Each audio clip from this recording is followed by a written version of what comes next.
Bien, amigos, tenemos hoy en el primer programa después de las elecciones, que por cierto, todavía no tenemos todos los números.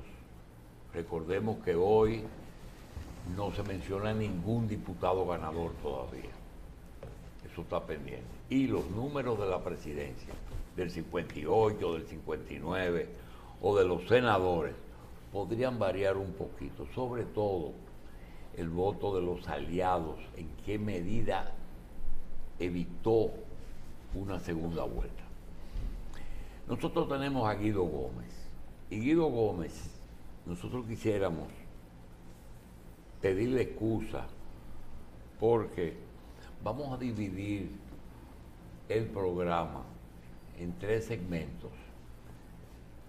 Uno es para nosotros decirles a ustedes parte no de la biografía, sino de la militancia política, del ejercicio político de Guido Gómez. Y luego que hablemos de ello, queremos también hablar con Guido de algo que para mí tiene un valor extraordinario, es que Guido Gómez es, independientemente de su militancia política, es uno de los mejores analistas políticos que tenemos, pero siempre ha tenido la limitación de que un analista político tiene que cuidar mucho, criticar su partido. Eso es una máxima. Y lo otro es el tema de el futuro político a partir de hoy. Nosotros le vamos a hablar de cuál fue el acuerdo con Luis Abinader para él bajarle la guardia, cómo le fue en su zona de trabajo en el Cibao, si él va a iniciar hoy mismo una carrera por la presidencia que no la ha iniciado nunca, y si el trabajo que destruyó al PRD y a Miguel Vázquez y a Miguel Vargas podría contribuir positivamente en esa carrera. Y digo lo de candidato por lo siguiente. En el año 1986-87, cuando cambió el gobierno de Jorge Blanco a Balaguer, ocurrió un fenómeno económico, y es que Germán Emilio Ornes vendió Teleantillas al Grupo Corripio.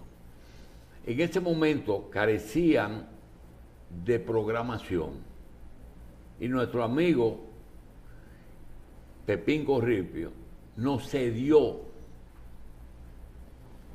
un espacio que es cuando nace Síntesis, de 1 a 2.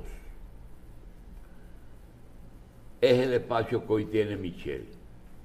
En ese momento regresaba Guido Gómez, no de Vietnam, no de Corea, no de Cuba, no de la Unión Soviética, ni de China. Regresaba de los Estados Unidos, con menos de 25 años. Que también ocurría lo mismo con Leonel Fernández. Y que en un momento Leonel hasta expresó, ya se lo he dicho como 10 veces a Guido, que le hubiera gustado mucho que su contendor en el PRD fuera Guido Gómez, porque tienen una formación parecida. Guido vino de Estados de Nueva York con las mejores relaciones con la prensa de primer nivel en Estados Unidos. Y Machi Constant, que fue compañero de partido de su padre, aunque lo adversaba, mantuvo siempre el respeto por la familia y nos presentó a Guido y de las primeras participaciones de Guido fue en síntesis con Machi, con nosotros. Mira, hay un muchacho, hijo de Moreno, que viene de Estados Unidos. Recuerdo que ahí fue la primera vez que Guido usó la frase: no soy traspatio ideológico de mi padre.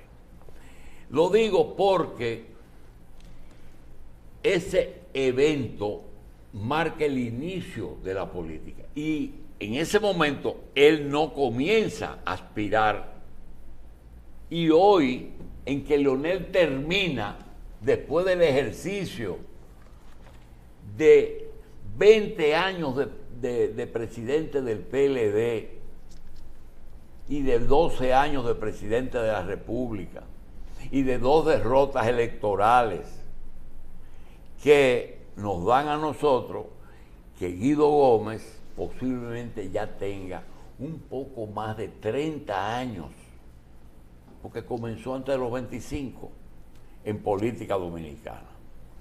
Leonel le lleva un poquito. Todo esto es porque el partido, sin un presidente que se va a reelegir o que dice que no se va a reelegir, abre una etapa en que se habla de los hijos de o de los compromisos de.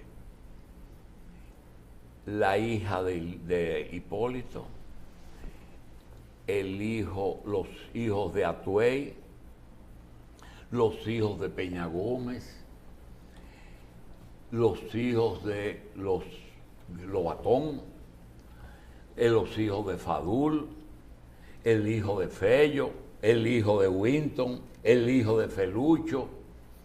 Pero resulta que Guido y quizás Ramón Albuquerque no tienen la edad de esos jóvenes, ni tienen la militancia. Es más, cuando Guido llega, Luis Abinader nadie lo conoce. Luis Abinader es su padre, el que está de Contralor General de la República, o en el en la Alianza Social Demócrata. Es decir, que es el papá de él que está. Luis aparece más de 10 años después de Guido. Todo eso quería decirlo, y quería entonces,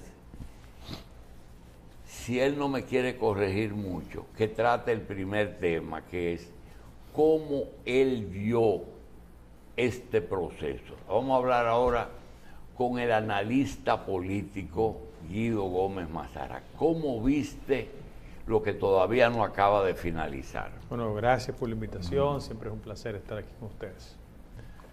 En ese mismo orden que usted hace la introducción, yo quiero comenzar estableciendo que hay que reconocer el nivel de madurez de la población dominicana.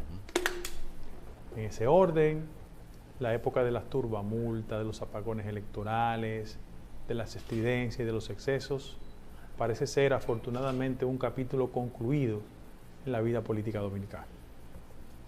Creo que tanto el gesto de los actores fundamentales del proceso y sus respectivas llamadas, como otros actores que no fueron tan agraciados en el voto popular, crea una especie de punto de no retorno en la vida política dominicana. Eso es una manifestación positiva.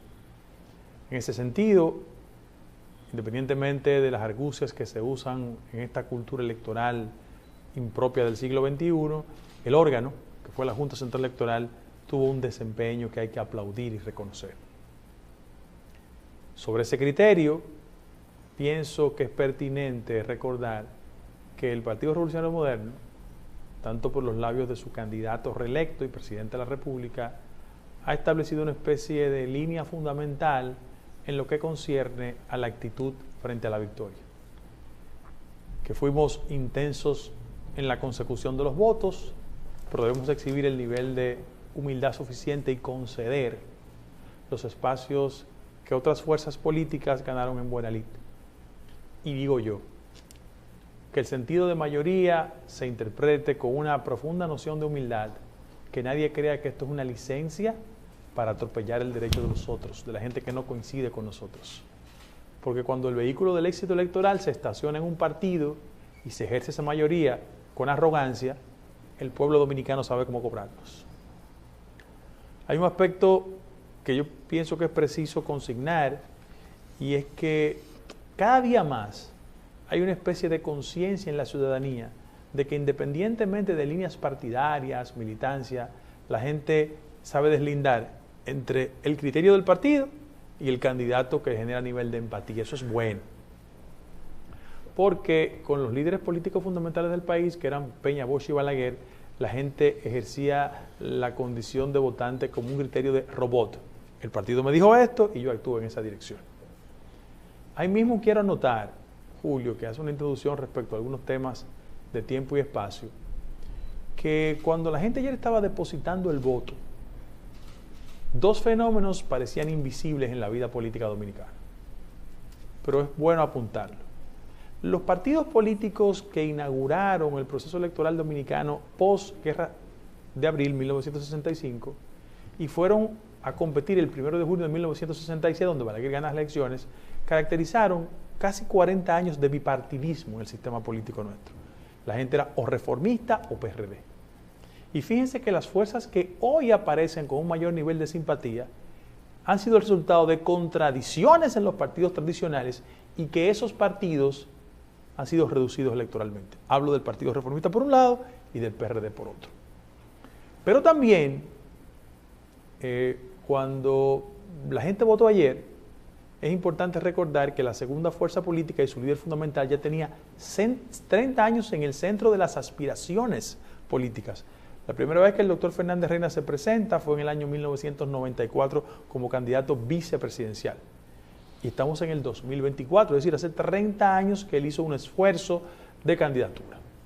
También debo de admitir que en mi partido, en el PRM, hemos aprendido a una regla que desafortunadamente provocaba algún tipo de erosión en muchos sectores, diciendo si en el PRM no éramos capaces de no calcar las viejas prácticas políticas del PRD. Hubo una competencia interna, competimos, y no habían transcurrido 24 horas cuando las fuerzas que no resultamos victoriosos endosamos al candidato ganador. Eso es un acto de civilización y de madurez. Y ahí mismo, cada uno de los responsables de áreas jugó su papel. Yo, por ejemplo, y aprovecho la oportunidad para agradecer profundamente a los compañeros y compañeras del Cibao Central. Nosotros fuimos responsables de la provincia Espaillat, Monseñor Noel, La Vega, Salcedo, que es Hermanas Mirabal, y Cotuí, que es Sánchez Ramírez. Debo darle las gracias a todos los dirigentes del partido. Ha sido las demarcaciones donde mayor cantidad de votos conseguimos.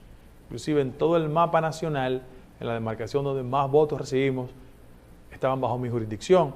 Hablo de Sánchez Ramírez, 74%, y hablo de Moca con un 72%. Y admito públicamente que si en algún momento pensamos algún tipo de dificultad en el caso de La Vega, el desempeño de Ramón Rogelio fue de 58.5%, y es una muy buena noticia para todos los que trabajamos en esa demarcación. En el caso específico de Héctor Acosta, Torito ganó 61%, wow. Y una de las sorpresas, entre comillas, no era sorpresa, porque ella es una activista política importantísima, que es María Mercedes Ortiz Mecho, Salcedo, Hermanas Mirabal. Ella viene de 2 periodos de alcalde en Salcedo, fue la candidata Hermanas Mirabal. Y fíjense... Pero duplicó a Bauta. Fíjate este acontecimiento. La última vez que el viejo partido ganó en esa provincia fue en el año 2002 con Alejandro Santos. Nosotros teníamos 22 años de derrota en materia senatorial. Es decir, todos los actores dentro de la organización política hicieron un esfuerzo de compactación. Superamos inclusive la perturbación de Tenares en lo municipal, donde no la ganamos. Y el partido por completo, yo estuve todo el día en las 5 provincias, dio manifestaciones de éxito. Sin embargo, yo debo decir, como una nota aclaratoria, que ya el candidato electo hizo un deslinde de las características fundamentales de la mayoría. Porque yo siempre pregunto, ganamos, ¿para qué va a ser útil la mayoría? ¿En qué medida nosotros tenemos que construir con inteligencia la posibilidad de que los actores que votaron por nosotros y los que no votaron por nosotros nos acompañen en un cuerpo de reformas políticas, sociales y económicas que están pendientes y sobre la mesa. ¿Por qué? Porque el presidente de la República, reelecto, ha hablado antes de ayer y durante todo el proceso de la necesidad de que aspectos fundamentales como reforma fiscal, reforma constitucional, políticas sociales que de una forma u otra compensen ese tema tan lamentable que es el tema de la inequidad social en la República Dominicana, lo sigamos impulsando. Reitero, hay que asumir la mayoría con un sentido de humildad, y por eso yo reiteraba en mis demarcaciones y en todos los medios que comparecía que no podíamos darle una nalgada a la gente para después ponerle mentol. Aquí hay actores políticos que hay que escucharlo, hay que conversar con ellos, porque hay que construir reformas que sean importantes para todos y todas. Guido,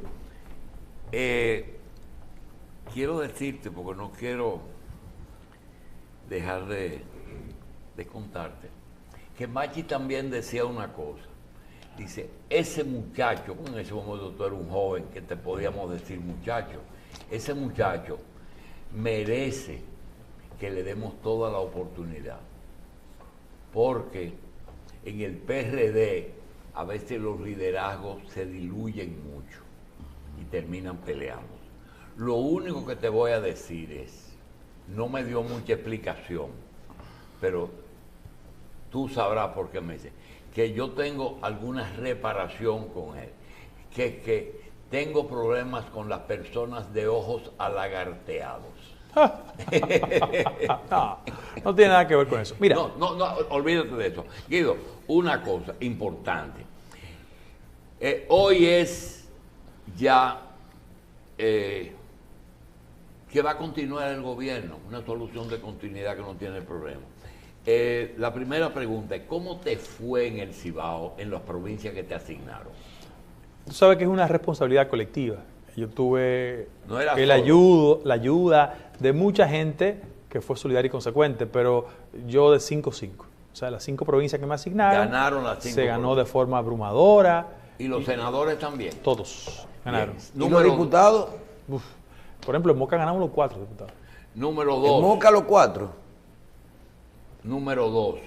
De ahora en adelante, ya sin una obligación de apoyar un candidato presidencial que se va a reelegir, porque hay que tomarle la palabra al presidente, no va a reelegirse. Para mí se inicia hoy la búsqueda del poder de Guido Gómez en el 28. Pregunta, ¿es así o todavía tú no lo has decidido? No, los políticos dominicanos no podemos entrarle a patadas a la paciencia de los ciudadanos. Lo más pertinente ahora es darle vacaciones a la ciudadanía que ha estado acosada, cercada y molestada por la intensidad de una campaña electoral. En ese mismo orden, yo, contrario a las predicciones que hacen muchos compañeros y compañeras, una candidatura presidencial no se construye en un microondas. Es el resultado de un proceso. Y lo más inteligente y racional para nosotros como partido político es cerrar filas alrededor de una gestión que sea lo suficientemente eficiente, que fertilice el camino del éxito electoral y que el partido se mantenga a futuro. Ahora, en el caso personal, yo lo he conversado con el presidente de la República. Yo quiero decir que yo hasta diciembre del 26 no hablo de otra cosa que no sea contribuir con una gestión presidencial donde las cosas se hagan correctamente. ¿Desde el gobierno o desde donde quiera que estés? Es que mi única forma de contribuir con el gobierno no es desde el gobierno, donde quiera que esté. Mira, por ejemplo. Sí, pero si él hoy se reúne con todas las personas que él entienda que pueden ser su sustituto, yo entiendo que la primera petición es, bueno, señores, ustedes no pueden tener cargos en el gobierno, ¿verdad? O puede ser, pueden estar 2 años en el gobierno y después de 2 años... Yo te voy a decir lo que yo pienso al respecto. Sí, pero te lo pregunto por lo siguiente, porque tú y yo tenemos, tanto en privado como confianza, en la misma conversación. Guido, es que ya, más allá del 28, aunque tú estés jovencito y nuevecito, ya hay mucho tiempo en política y hay mucho Guido Gómez. Ok. Tienes que decir perfecto, hoy Pero es un acto de poca pertinencia de mi parte, a menos de 24 horas del éxito electoral, poner un ritmo impropio de la actual coyuntura. Ahora lo que hay que hacer, humildemente pienso yo, es consolidar todo el partido alrededor de una gestión presidencial que tiene temas pendientes de nación. Y si ese partido tiene éxitos, es la oportunidad para repetir con cualquier La única garantía Bien. de nosotros mantenernos Bien. en el poder Perfecto. es el éxito de la gestión. Dentro del oposición, currículum tuyo, seas o no candidato, el trabajo que tú hiciste en el PRD es positivo o negativo para tu currículum. Es decir, fue la persona que puso en su sitio, para no decir de Baratonia, a Miguel y al PRD. No, eso fue una postura que yo asumí en función de una coyuntura de la que me siento satisfecho. Los pueblos son mucho más inteligentes de lo que uno piensa, hay resultados electorales, y lo voy a decir de lo más profundo de mi corazón.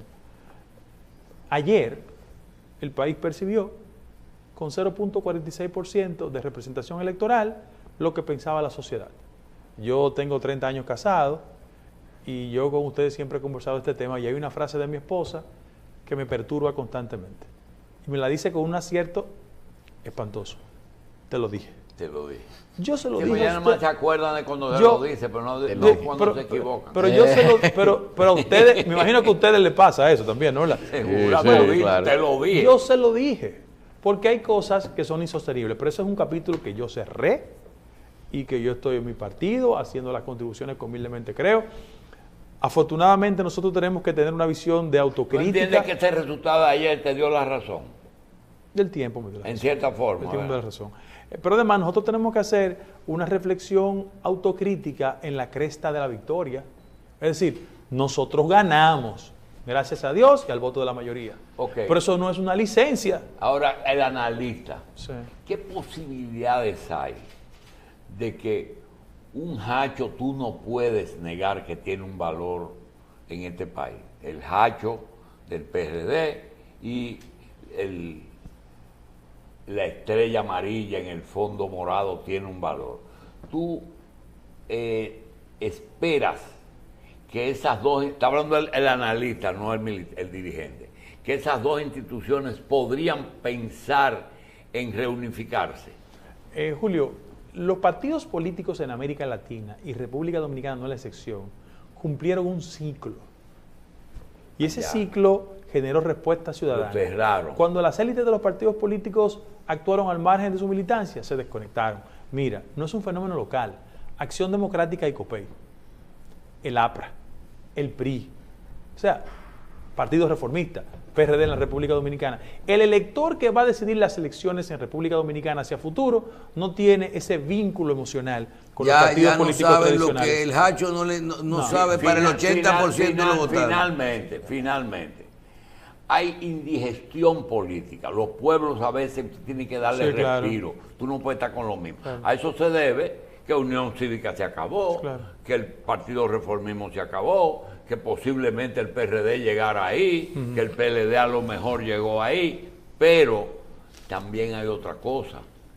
El relevo, PRM o Fuerza del Pueblo, ¿tú lo ves con la misma fuerza o que son partidos de dirigentes, no de líderes? Lo que pasa es que el contexto en que tú te desarrollaste y una parte de mi vida política tenía líderes emblemáticos que tenían una penetración en la sociedad.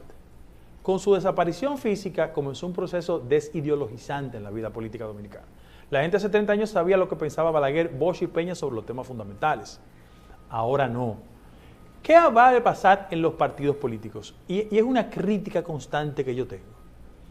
Este mundo, donde los aspectos de la forma a veces se imponen frente al fondo, está construyendo la posibilidad de políticos de poca sustancia, de poca fundamentación, sin las herramientas indispensables para las grandes aspiraciones. Y como son fenómenos mediáticos, terminan llenando de frustración cuando sus limitaciones no se traducen en un éxito en la gestión. Bien. Hablo del punto municipal, Es así, congresional y es así. presidencial. Finalmente, la parte mía. Guido, Cuba, cuando terminó con Batista y comenzó con Castro, no importa el camino que haya cogido y Venezuela cuando terminó con Adeco y Copey, cogió con Chávez. ¿Eso fue por el agotamiento de los partidos políticos o porque las fuerzas que lo sustituyeron y que nosotros no tenemos nos van a obligar a seguir utilizando los partidos políticos? Bueno, la herramienta democrática son los partidos políticos, ese es el vehículo. En el caso específico de Venezuela, es evidente que se experimentó un agotamiento del modelo político tradicional. En Venezuela se constituyó lo que se llamó el Pacto de Punto Fijo en el año 1958, que fue la referencia constitucional para democratizar Venezuela entre Acción Democrática y Copey. Pero lo que pasa es que el sistema colapsó y después vino Chávez. En el caso de Cuba, es un caso excepcional, porque evidentemente hubo una reacción frente a un dictador, Fulgencio Batista, y lo que se constituyó allá fue un polo de carácter ideológico que desde mi punto de vista, con todo el respeto que me merecen los cubanos, es una expresión descontextualizada de la actual realidad del siglo XXI. Creo que la Cuba se quedó en el siglo XVIII o XIX, viendo la distancia con todo el respeto del mundo. Sin embargo, hay que seguir apostando a partidos políticos, porque el gran problema es que cuando los partidos políticos no le dan respuesta a la sociedad, vienen los famosos outsiders o los vengadores sociales. Y lo que han demostrado en términos prácticos es que la cura sale peor que la enfermedad, tanto de izquierda como de derecha. Yo aspiro que mi partido y otros partidos tengan la capacidad de construir la política en función de las aspiraciones de la gente. Mira, lo hago como catarsis después de la campaña. Yo quiero una forma de hacer la política donde los procesos electorales no lo caracterice la logística, los recursos, la incapacidad de los políticos que aspiran a plantear los temas de la comunidad. Para mí es un hastío diario, cada vez que yo veo a un compañero que en el tramo final de la campaña electoral, de lo único que me habla es de logística. Es una tragedia para la forma de hacer la política. Y nosotros en el PRM tenemos que hacer una contribución seria y responsable a decirle que hay que devolverle a la política que el que trabaja, se dedica, hace las cosas correctamente, tiene que ser retribuido. Porque una de las lecturas que también tenemos que interpretar es que la conciencia en la ciudadanía ha demostrado a los partidos políticos que cuando ellos quieren imponer cosas, la gente les reacciona. Entonces tenemos que andar con un poquito de cuidado. Bien, Guido, justo me interesa ese tema. A propósito, porque creo que para usar una palabra del doctor, puedes echarnos gotitas en los ojos, aunque no era tu responsabilidad, lo que ha ocurrido en el Distrito Nacional a nivel senatorial. Sabemos que hubo una decisión un poco accidentada, prolongada, que no generó la confianza suficiente. Los resultados están ahí. ¿Cómo evalúa, Guido, el desempeño a nivel senatorial en el Distrito Nacional? Mira, lo que pasa es que los grandes centros urbanos tienen un comportamiento electoral diferente, porque tienen acceso a información, un mayor nivel de intercambio de información no pública ni publicada respecto del comportamiento de los actores políticos. Y yo voy a hacer un resumen rápido. La gente puede hacer múltiples interpretaciones de los resultados ayer en la capital, pero no es la primera vez que pasa. Lo recuerdo, porque Julio comenzó la conversación haciendo referencias históricas. En el año 2002, cuando el ciclón batatero del PRD hacia lo interno del partido, Atuey, Dios lo tenga en gloria, se empecinó en impedir que Atala fuera el candidato a senador. Y cuando se empecinó en eso, la respuesta fue del sector de nosotros, Fafa, y del sector de Atuey, Narri. Fuimos a una convención, la ganó Fafa muy cerrada, y cuando la candidatura fue al seno de los electores, la gente votó por José Tomás Pérez. Ese es el acontecimiento, cierto. Y en el caso de Santiago, hay referentes de cómo los santiagueros han votado por un candidato a la senaduría y por un candidato a la alcaldía totalmente diferente. ¿Qué te quiero decir con esto? Que los partidos políticos debemos ser sumamente cuidadosos en interpretar cómo nuestra fortaleza se puede traducir en un acto de imposición a los electores. Yo, como miembro de mi partido, voté por Guillermo. Es un acto de responsabilidad institucional. Siento que el candidato victorioso de este proceso en la capital, como en otras demarcaciones donde la Fuerza del Pueblo puede exhibir senadores, en el caso específico 3, Es una revelación de que esos candidatos en algún momento conectaron más con las urgencias del mercado de cada una de sus demarcaciones. Por ejemplo, en el caso de San Juan de la Maguana, usted puede decir lo que usted quiera del candidato victorioso de la Fuerza del Pueblo, pero él hace la tarea. Yo tengo discrepancias metodológicas respecto de su estilo, pero él hace la tarea. Está en su demarcación, hace el esfuerzo. En el caso específico del candidato senador de La Romana, Espíritu Santo tradicionalmente ha hecho una labor, viene de la Diputación, ha hecho una labor con un típico corte clientelar, propio de hacer la política en esa demarcación. El candidato nuestro era un buen candidato, un hombre que viene con una experiencia, Fran, mi amigo, pero los electores de La Romana determinaron que Espíritu Santo ganara. Y en el caso específico de la capital, yo le quiero pedir que al margen de la pasión de los resultados, lean algún tipo de comportamiento, y lo doy como material. En el caso específico de lo municipal, miren cómo el partido votó de forma consolidada. En el caso de lo senatorial, miren cómo no se replicó la experiencia. Se podía escribir... Usted lo que quiere decir que los partidos no pueden estar obligando a su militancia. No, yo lo que estoy diciendo es que los partidos tienen que hacer una lectura mucho más inteligente de cómo las políticas de alianza tienen que ser, primero, bien adecuadas a la base de la organización y posterior, porque, ojo, también hay aspectos de esa alianza que proyectaron la posibilidad de que Guillermo Moreno introdujera otros elementos. Porque, óyete, hay que decirlo, lo que representa ideológicamente Guillermo es más hacia la izquierda que las características ideológicas del PRM. Ahora, el hecho cierto es lo siguiente, no me malinterpreten con lo que voy a decir. Todo parece indicar que después de la separación de las elecciones, aquí en la capital y en otras demarcaciones, hay un fenotipo de candidato que cuando conecta con el mercado se torna más exitoso. Hagan resumen. Cuando perdimos, Roberto Salcedo. ¿Ustedes recuerdan? Cuando ganamos, David Collado. Cuando ganamos, Carolina Mejía. Cuando perdimos, Reinaldo Parete. Cuando ganamos, Farideh Raful. Es decir, hay que hacer un ejercicio inteligente y yo aprovecho la oportunidad para decirle a los candidatos de la Fuerza del Pueblo como ciudadano que yo respeto su desempeño, que es importante para la democracia los equilibrios y que ellos van a jugar un rol importantísimo en los contrapesos indispensables. Mi respeto, mi consideración para el senador electo de La Romana, el de la capital y el de San Juan de la Maguana, porque también ellos, con su expresión de lo que representan, son parte importante de la democracia.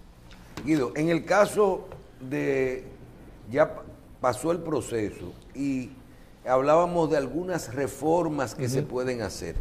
Si hablamos de elecciones, materia electoral, se habla de unificación de las elecciones, trabajar con el voto preferencial, si se va a mantener lo de los regidores, hasta los mismos diputados se ha conversado, la unificación, hoy hasta mencionamos ver el tema de la doble vuelta. ¿Cuál es tu opinión de ya analizando los procesos en estas partes? Lo primero, Michelle, es que la materia de reforma tiene que desarrollarse en un marco de tranquilidad donde las pasiones electorales jueguen un rol terciario. Y que sean personas, ciudadanos y ciudadanas, sin importar la militancia política, que tengan como proyecto adecuar un modelo consono con el siglo XXI. Porque el problema de las reformas políticas en el país es que todas se han hecho a la medida de quién es presidente de la República. Tenemos que pasar la página en esa misma dirección. En materia electoral, yo tengo mis críticas sobre el modelo electoral dominicano. Es demasiado costoso. Aquí la política no puede seguir siendo tan costosa. Tú le preguntas a cualquier diputado el monto que tiene que invertir y la cantidad de recursos que usa, eso horripila y mete miedo. Ahora, para garantizar que la ciudadanía tenga políticos que no deban de invertir tantos recursos y que el rol del elector sea mucho más efectivo, hay que transformar el modelo electoral. Yo te pongo ejemplos. Yo preferiría 1000 veces unificarla. Bien. ¿Unificarla? Sí, la preferiría. Mira por qué. Guido, sigue. Me falta otra. Yo prefería unificarlas por un tema de costo. Claro, hay que hacer una reforma constitucional en el mejor sentido de la palabra. En otro orden. A mí el tema de la doble vuelta me ilusionaría más si la distancia entre el que viene adelante y el de atrás es 10 puntos. ¿Entiendes? Que no vaya a segunda vuelta. Que no vaya a segunda vuelta cuando la distancia es de 10 puntos y se acabó. Porque aquí hemos tenido procesos donde 49-39 y eso te puede conducir, o 49-40, que la distancia sea 10 y a partir de ahí sin ningún tipo de inconveniente. Y otra cosa que yo creo que es importante, eso es materia constitucional, pero yo creo que aquí hay que estimular los límites del ejercicio de una función electiva. O sea, usted no puede ser senador por 10 periodos, usted no puede ser diputado por 10 periodos, usted no puede ser alcalde por 10 periodos, porque eso genera un frisamiento en el relevo y el desarrollo de los liderazgos. Eso hay que trabajarlo en el país y que los partidos políticos sean promotores en esa dirección. Y en ese mismo orden, a mí me llama profundamente la atención también un tema que en materia constitucional tenemos que trabajar y el presidente de la República ha hecho un esfuerzo. El tema del Ministerio Público.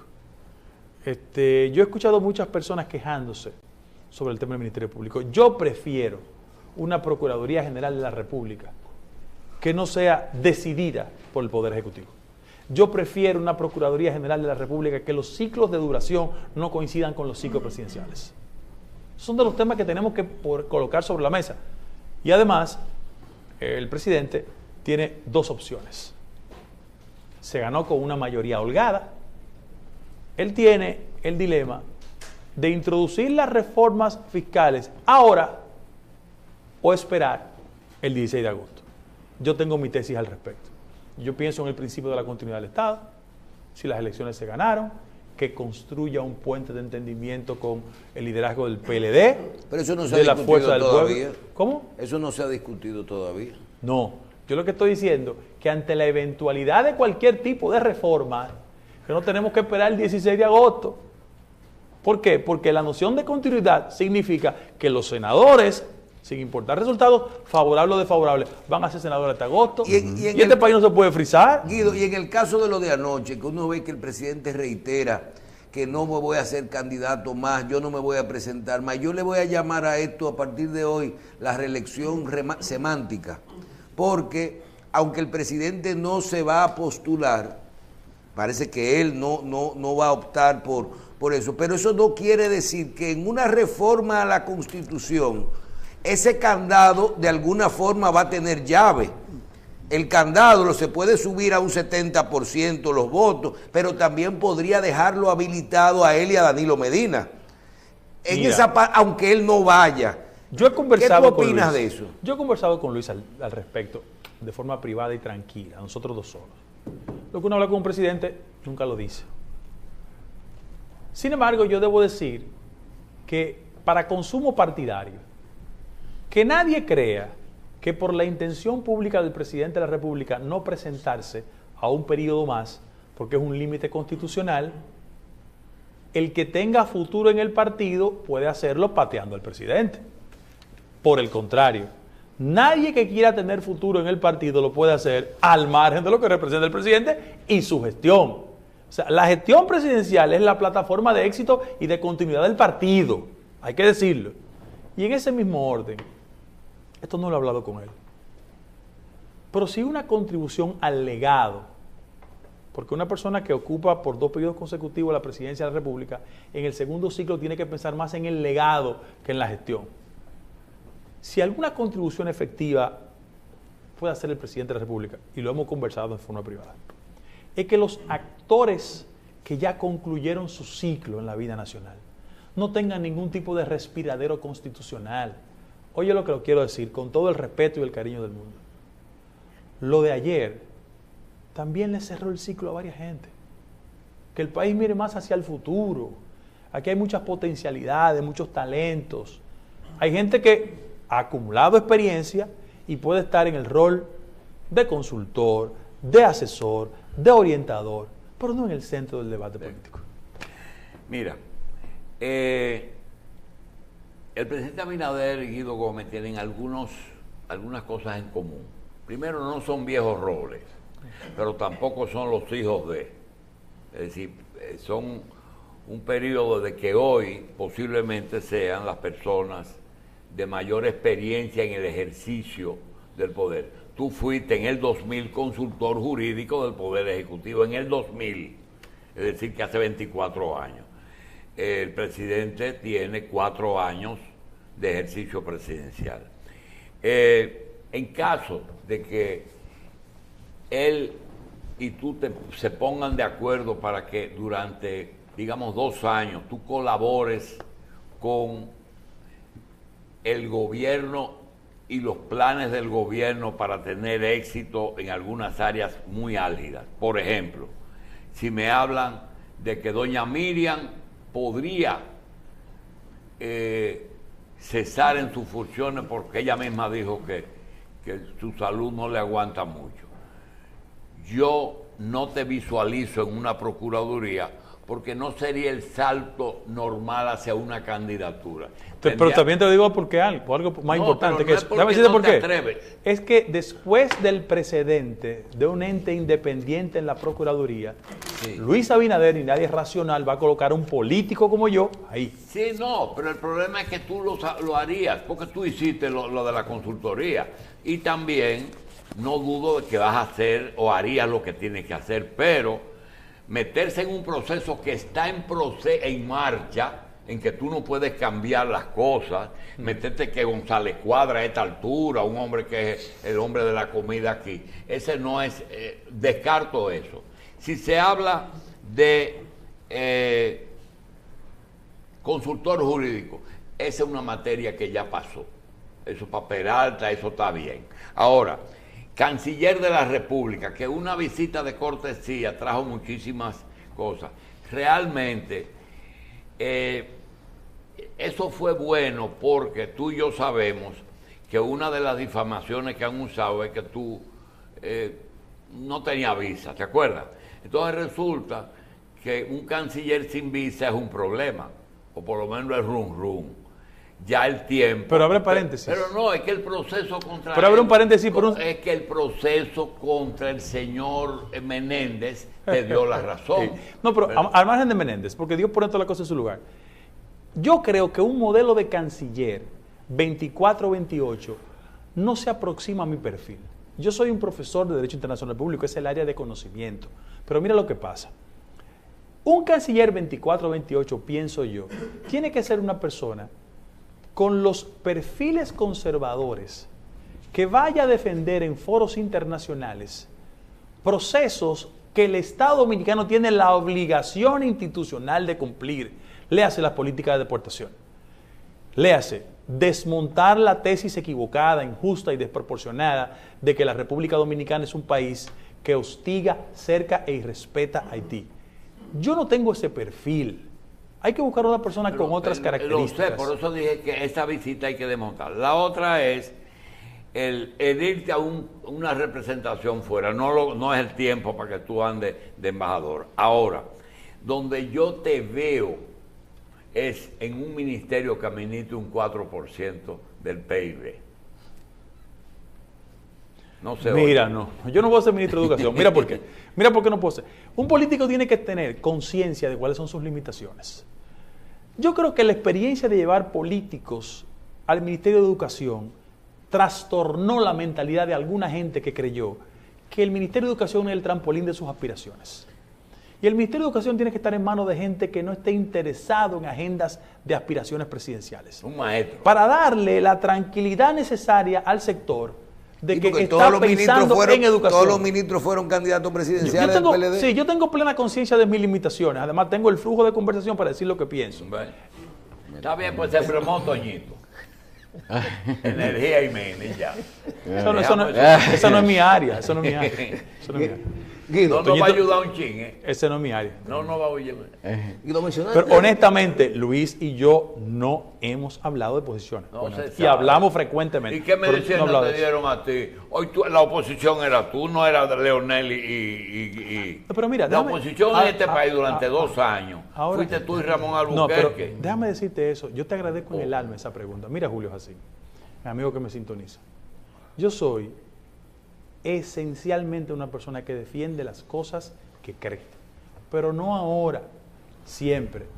Y cada vez que tenga una visión discrepante, la voy a canalizar y decir, Luis Abinader, por los retos, si mi hijo estuviera vivo hoy cumpliría 28 años. Yo lo juro por el resto de mi hijo. Mira, Luis y yo no hemos hablado de un cargo público. Ya. Entonces, tenemos un flujo de conversación y yo pienso que no es decente yo hablar ese tipo de temas. Es evidente... Entonces lo de interior y policía también es mentira. No, eso es mentira. Es evidente que el presidente de la República va a convocar a un grupo de gente en función de su agenda. Pero en el caso específico mío, no hemos hablado del tema y no hay que hablar. Mira, ayer le dije, óyete, vengo muerto, cansado, explotado.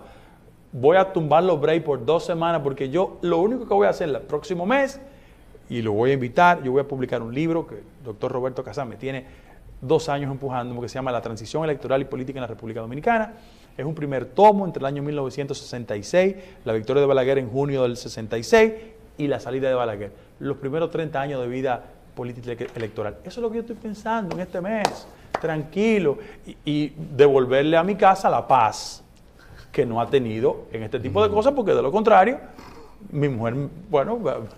Pues llamó a Freddy González que dice que no te va a dar ningún descanso. Sí, yo lo necesito. Y él también lo necesita. No lo necesitamos. Junior, adelante. Guido, tú mencionaste un aspecto importante vinculado a lo que debe ser estos próximos 4 años con respecto a las políticas sociales. Se ha dicho mucho que este es un gobierno de Popi, que está muy inclinado hacia... No se ha dicho, lo he dicho yo. Tú eres el autor. Yo eres el autor de eso. Claro. Que está muy inclinado a favorecer sectores económicos potencialmente altos y que necesita dar un giro más hacia una política social. Algunos llaman política de izquierda, porque todo lo social parece que de izquierda. No. Algunos la llaman, inclusive compañeros de tu partido. Entonces, ¿qué es lo que se debe hacer en esa materia? Ok, mira, yo te agradezco la pregunta porque es tema de conversación de manera privada mía con muchos funcionarios. La base social del PRM es una base popular. Ojo, popular. Afortunadamente es un partido que en el registro histórico ha tenido una diversidad de actores. O sea, el PRD de Peña era Hugo y Belice, pero era José Antonio Narri. Entonces, habían los equilibrios del lugar. ¿Qué yo he propugnado? Que cuando un partido de corte popular llega a la presidencia de la República por el voto, si se mueve hacia un punto y se desconecta de su base popular, termina siendo derrotado. ¿Qué nos hizo el PLD a nosotros? Es que la gente aquí hace política pero no la estudia. Cuando Leonel Fernández llegó al gobierno, no hizo el PM, Programa Eventual Mínimo de Empleo, que no era otra cosa que robarnos la base social y popular a nosotros. Y ahí no hicieron mella. Frente a eso, yo lo que he dicho en el partido es que los niveles de deterioro del modelo político en América Latina han conducido a que la gente mire fuera de los partidos políticos, los llamados outsiders. Y que yo prefiero 1000 veces hacer las reformas desde el partido con políticas sociales que nos compensen. ¿Qué pasó el primer día en que Luis Abinader ganó el poder? Había una crisis sanitaria, COVID-19, y se sumó un componente internacional, crisis de Ucrania y Rusia. ¿Cómo transformó las tendencias de crecimiento de 2 dígitos? En un impacto en la economía dominicana. ¿Qué nos favoreció? Zona franca, turismo y ¿qué más? Remesas. Ahora, ¿qué pasó con el gobierno? Que en aras de generar una especie de paz social, provocó que las políticas de subsidios de una forma u otra equilibraran esas distancias entre los pocos que lo tienen mucho y los muchos que no tienen nada. Yo no creo en las políticas sociales como un modelo de eternización de dependencia. Lo que creo que hay un tramo de la vida que la gente que ha sido desprotegida vaya a un programa y genere un nivel de entrenamiento. Hablo en estadísticas. El 16 de agosto del 2020, los programas sociales nacionales eran de 800,000 receptores. Y el monto que recibían era 800 pesos. Ahora, 4 años después, es 1.4 y el monto que reciben 1500. es... Exacto. Otro tema. 1600. La protección social, el SENASA. O sea, yo creo en eso. Yo creo en eso. La cobertura del SENASA rebasa a 2 millones de personas. Yo camino en el interior. El TRAE, por ejemplo, que es el sistema de transporte educativo. Cuando tú vas a una demarcación que se llama Hernando Alonso, eso queda allá en Sánchez Ramírez, cerca de Comedero, y tú ves que los niños infelices de 8 años tienen una guaguita que los recoge y los lleva. Esa es la política social que yo creo. Eso fue lo que nos enseñó Peña Gómez. Ahora, ¿qué creemos nosotros? que es contrario a otra práctica donde la gente, eternizando los receptores de los programas sociales, lo hace súcubos electorales. Yo lo que sí creo que, por ejemplo, el modelo educativo dominicano, que Julito hablaba ahorita, tiene que ser transformado. Yo creo en lo siguiente. Yo creo, no lo he conversado con el presidente, ni con su equipo de política social. Yo creo que si una persona es beneficiaria de un programa social, tiene que ir a recibir el programa social y por lo menos dedicar 2 o 3 veces a la semana a un programa de entrenamiento.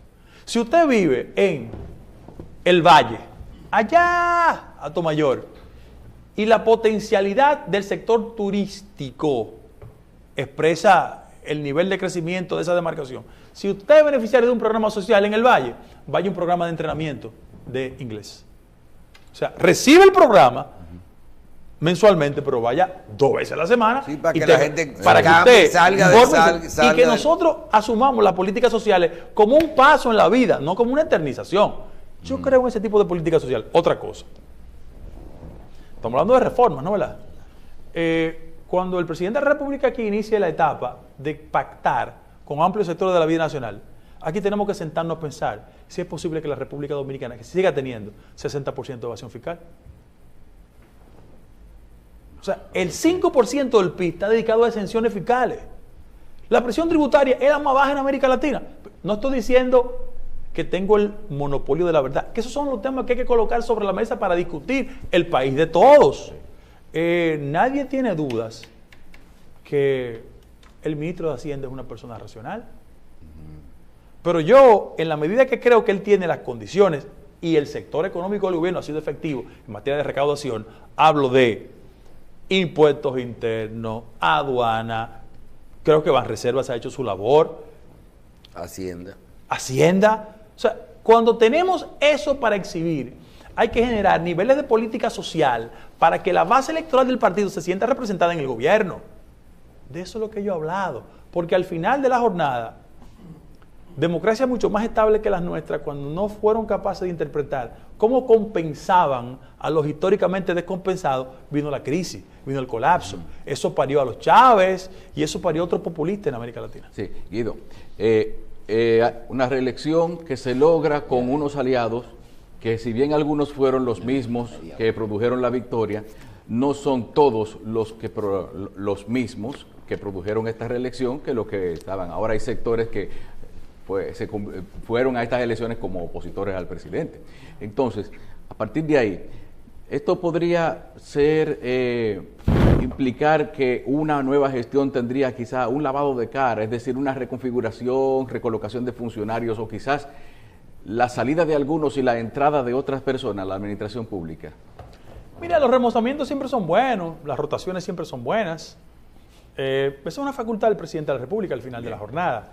Yo le quiero solo decir de manera pública que con el desempeño que hizo la diáspora y con tanta gente buena, de talento, formación, tenemos que retribuir el trabajo de todos, pero especialmente de tanta gente. Oye, en Europa fue 70%. Bien. Muchas gracias a los compañeros de Europa. Guido, y Estados Unidos. Independientemente de que cualquier candidato tiene que tener en su cabeza un programa de las materias que el país tiene pendiente, y supongo que tú siempre las has tenido, de que hay que tener también un soporte económico de personas que en cualquier momento se pueda decir son estas personas las que nos apoyan sin ningún temor. En el supuesto caso de que el presidente te pida aquellas cosas que no ha podido resolver no por falta de recursos, sino por falta de tiempo, de oportunidad. Tú mencionaste uno, que es el problema de Haití, pero el problema de Haití no es un problema fácil. Realmente, declarar un país libre, independiente, soberano, en esta época, ¿es fácil? Muy difícil, por los niveles de interdependencia. Y en el caso específico de la República Dominicana, yo considero que la materia migratoria, que es una materia mucho más global, pero en el caso específico de nuestros vecinos, el gobierno ha conducido correctamente la política migratoria. A eso yo me quito el sombrero frente al señor canciller de la República, que ha tenido un desempeño efectivísimo. En ese mismo orden, yo lo que sí creo, Julio, es que el hecho de que los Estados Unidos sean nuestro principal socio comercial va a obligar a que hagamos una lectura política inteligente de lo que puede pasar en las elecciones presidenciales en Estados Unidos para que los resultados siempre sirvan a la favorabilidad de las relaciones institucionales entre Estados Unidos y República Dominicana. Eso sí hay que hacerlo, porque a futuro podemos hablar, pero yo creo que el proceso electoral norteamericano va a ser un proceso ultra reñido y que los observadores y fundamentalmente el gobierno va a tener que hacer una lectura inteligente. Bien. Carlos Alonso, el doctor Michel tienen 4 años para seguir conversando contigo. Claro, gracias a ustedes.